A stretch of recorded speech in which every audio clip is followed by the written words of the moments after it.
Krishna, Krishna Krishna, Hare Hare, Hare Rama,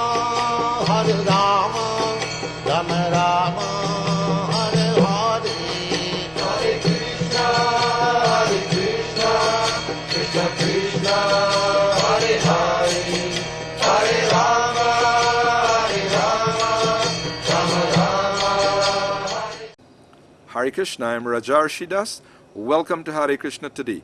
On today's program, we have again with us His Grace Sankirtana. Sankirtan Prabhu, welcome to the program. Thank you for having me back. On our last program, Sankirtan Prabhu mentioned that he is working on a book on the Mahabharata. Perhaps Sankirtan Prabhu, you can begin to tell us something about your work before we look forward to some interesting stories from Mahabharata. Tell us something about your compilation. Well, there are several renditions of the Mahabharata that have already been put out by devotees in the Hare Krishna movement. But the Mahabharata that I'm working on is a shorter version that can be used in colleges. You know, the versions that we have now by several devotees, they're 700, 800, 900 pages long. And so it's very difficult in a college course, if you may be studying Mahabharata for a week or two, to consume 700 or 800, 900 pages. So I travel extensively and I do many programs in the universities here in the United States. And I see that there is a need for a shorter, more concise rendition of the Mahabharata.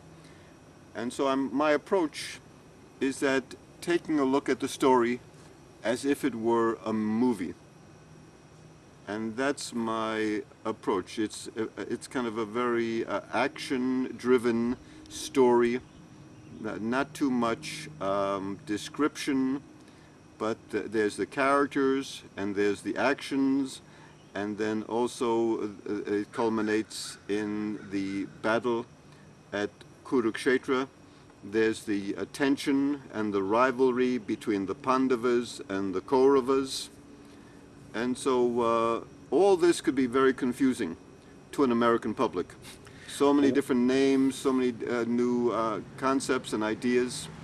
So I'm trying to make it very succinct and very clear within maybe about 200 or 220 pages.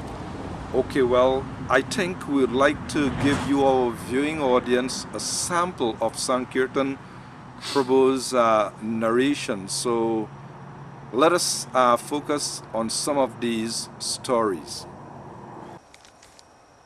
One of the interesting things about the Mahabharata is that even though the Pandavas were part of Krishna's family and they were very dear friends of Krishna, still, the Pandavas encountered a lot of trials and tribulations.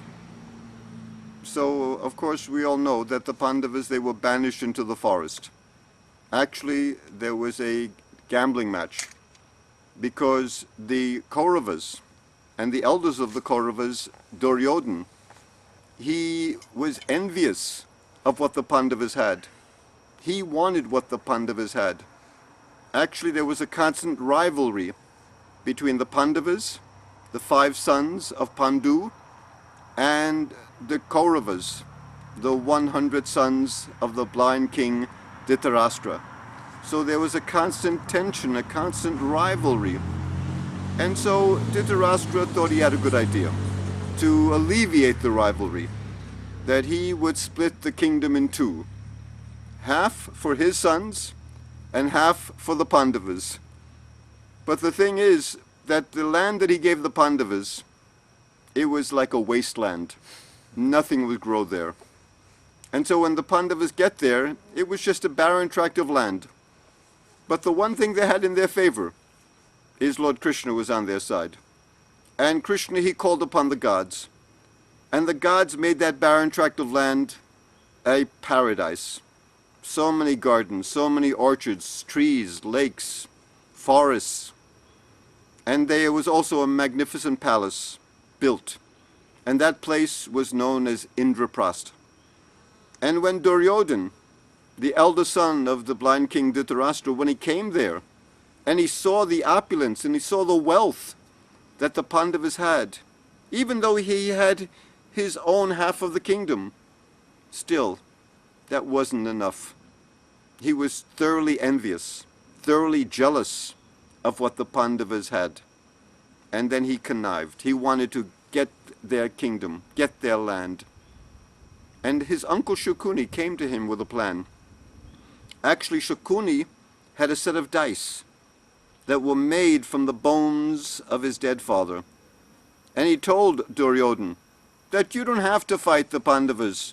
You don't have to shed a drop of blood. Just invite them back to Hastinapura. Invite them for a friendly game of dice.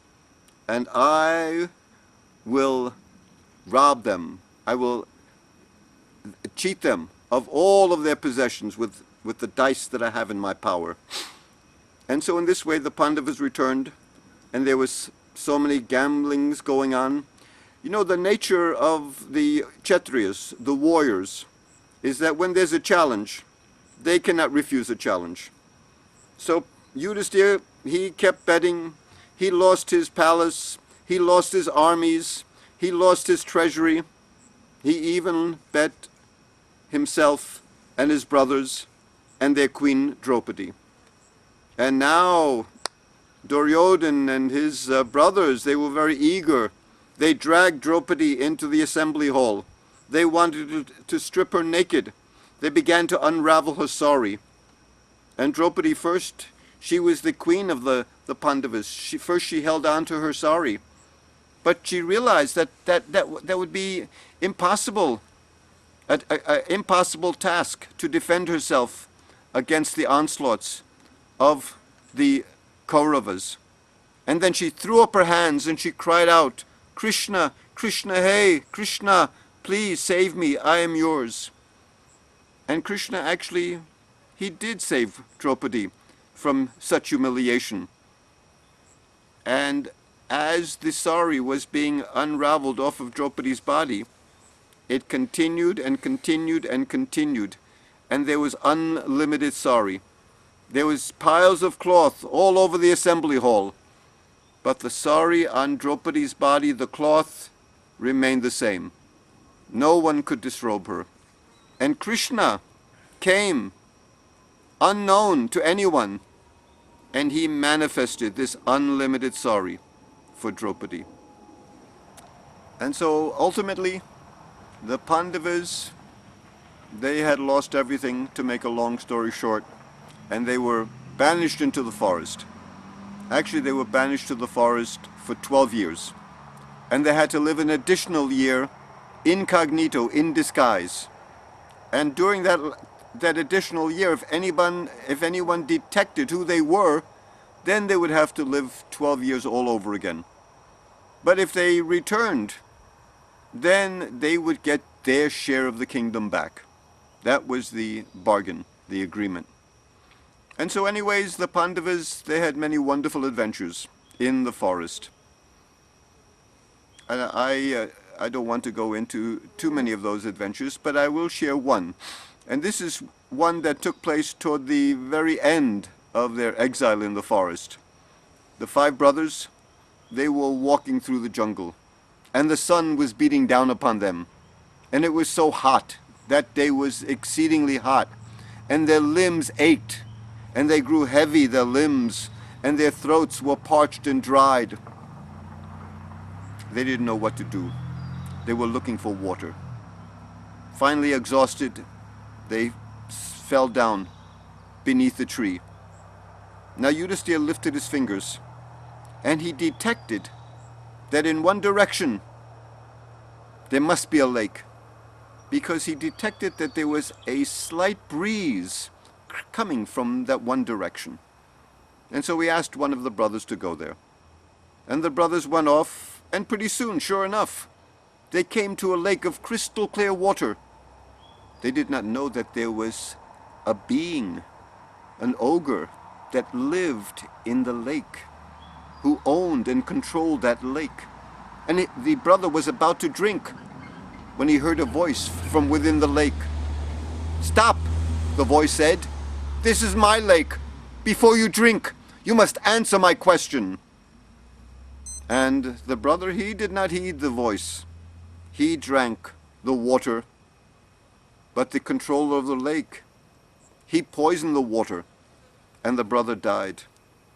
And one by one, the brothers each came to the lake. They each met the same fate. Finally, Yudhisthira himself came. He saw the 4 dead bodies of his brothers. He saw the crystal clear water of the lake. He was overwhelmed with thirst. Then, he himself was feeling very hungry. He was feeling very thirsty. And he was about to drink, when he also heard the voice, "Stop! This is my lake.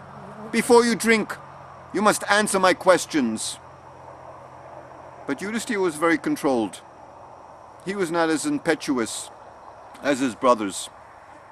He did not drink. He said, "Whoever you are, ask your questions, and I will answer as best as I can." And so the ogre within the lake, he began to ask his questions. He said, tell me this. What is quicker than the wind?" Yudhisthira thought, and he said, "The mind is quicker than the wind." And the ogre asked, tell me this. What is more numerous than the blades of grass growing in the fields?" And Yudhisthira thought, and he said, "The thoughts which spring from the mind are more numerous than the blades of grass growing in the fields." And the ogre asked, tell me this. What must we give up to make us wealthy, to make us rich?"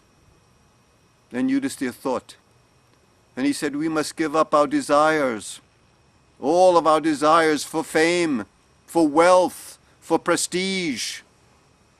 And then we can find the true wealth within, and then we will have everlasting richness." And he was also asked, tell me, what is heavier than the earth and the mountains? And Yudhisthira said, "The words of one's mother and father are heavier than the mountains and the earth itself." And so Yudhisthira was asked so many questions. Finally, the ogre had one last question. Tell me this. What is the most wonderful thing in this world?" And Yudhisthira thought for a moment.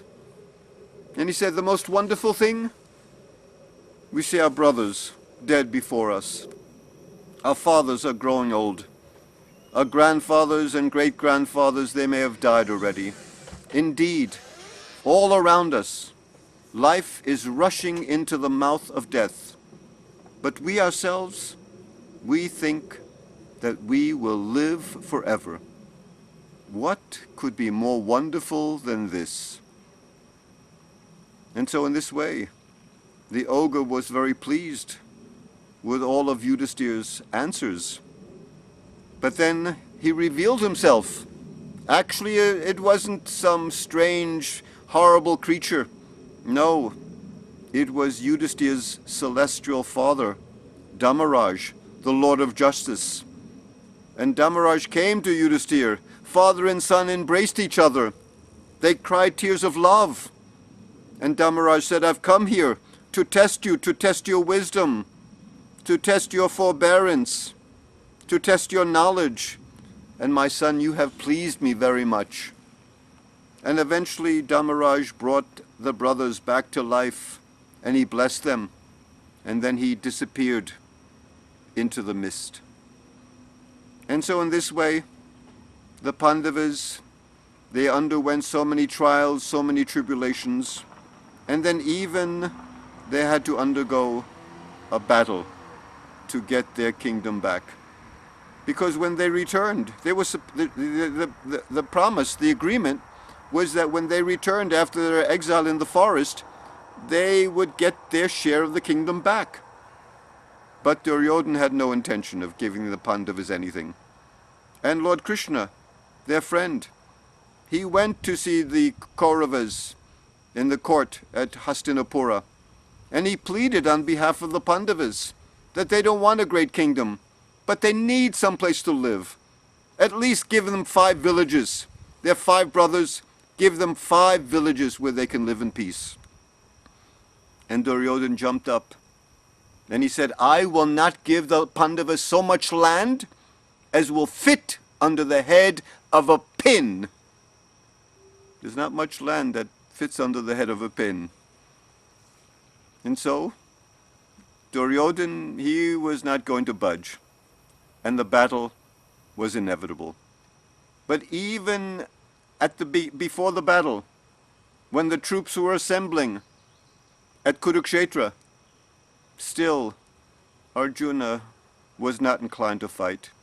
He didn't want a great kingdom at the expense of killing his relatives, his teachers, the elders of the Kuru dynasty. And Krishna took the opportunity to speak the wisdom of Bhagavad Gita to his friend Arjuna at that time. And of course the Pandavas emerged victoriously, and they ruled for 36 years. And finally, Yudhishthira himself, after 36 years, he gave up the royal crown. He took off the royal garments, put away the royal scepter. He stopped eating. He stopped speaking. He wandered around the palace as if one who is deaf and dumb. And then one night, he left the palace for good. And his brothers, they were very, very observant. They were watching him, watching his every move. They followed him into the dead of night. Even Draupadi, their queen, followed them into the dead of night. And they were even followed by a dog. And they wandered through the forests, and they wandered into the north country, and high into the Himalayan mountains. And there it was bitter, bitter cold. Draupadi, she was so fragile, so very, very fragile. She was the first one to leave this world. And then one by one the Pandavas passed away. And so Yudhishthira was left all alone. But actually, he wasn't alone. He was still followed by the dog. And Yudhishthira and the dog, they became the best of friends. And then one day, Yudhishthira saw a chariot circling the mountain peaks. And the chariot came down, hovering above the ground. It didn't even touch the ground.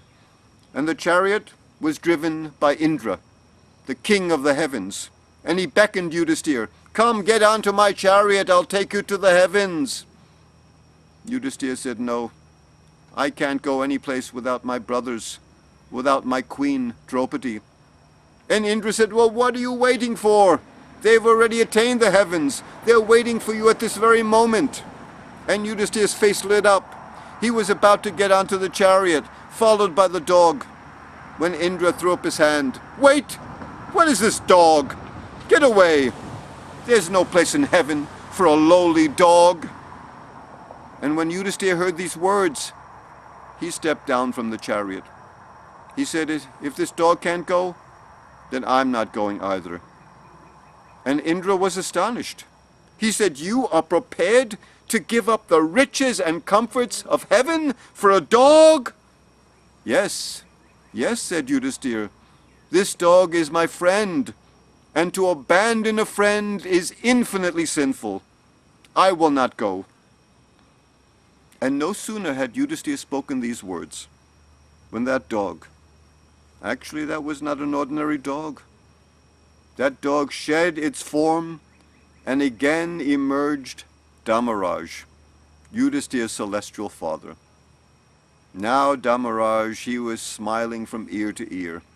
He said, Yudhishthira, you have pleased me very much. You are so deep in your thoughts. You are so compassionate that you would not even leave a lowly dog. This is the most wonderful thing. You have pleased me very, very much. And so in this way, Dharmaraj and Yudhishthira once again, father and son, embraced each other. They got onto the chariot, and Indra, he flicked the reins, and the chariot ascended into the heavens. Of course, the Pandavas, they're not interested in the heavens. This world, this universe, is made up of three sections: the heavens, the middle planets, and the hellish planets. But above and beyond these realms, there's the eternal realm of Lord Krishna, of Vishnu, the Vaikuntha, that realm which is free from anxiety, free from any tinge of lamentation, no hunger, no thirst. And in that realm, the devotees engage in constant pastimes, loving exchanges with the Supreme Lord. And so that realm that the Pandavas attained, that Vaikuntha, because the story of the Mahabharata, actually my subtitle is The Eternal Quest. In this world there are two eternal quests. One is the quest for spiritual understanding. Who are we? What is our purpose? What is our goal in life? Who are we as eternal beings? And the other quest is a material quest, to grab as much resources as one can, to hoard, to get power, to get influence, to get wealth. But this is simply washed away. All the wealth, all the power, all the resources we have will simply be washed away by the winds of time. And so it's an eternal quest. Which eternal quest do you want? Do you want to take? Both of them may be a little difficult. But the eternal quest of the soul, the spiritual quest, will reap eternal benefit. And so to get that benefit, one can meditate upon the words of Krishna in Bhagavad Gita. One can meditate upon the stories of Mahabharata. Prabhupada said that these stories of Mahabharata and the wisdom of Bhagavad Gita are more important than the original Vedic teachings. And the essence of that teaching, Prabhupada explains, is by chanting the holy name of Krishna. Hare Krishna, Krishna Krishna, Hare Hare, Hare Rama, Rama Rama, Hare Hare. My dear Lord, please allow me to serve you, O my dear Lord Sri Krishna. Thank you very much. Hare Krishna. Hare Rama,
Krishna, Krishna Krishna, Hare Hare, Hare Rama, Rama Rama, Hare Hare.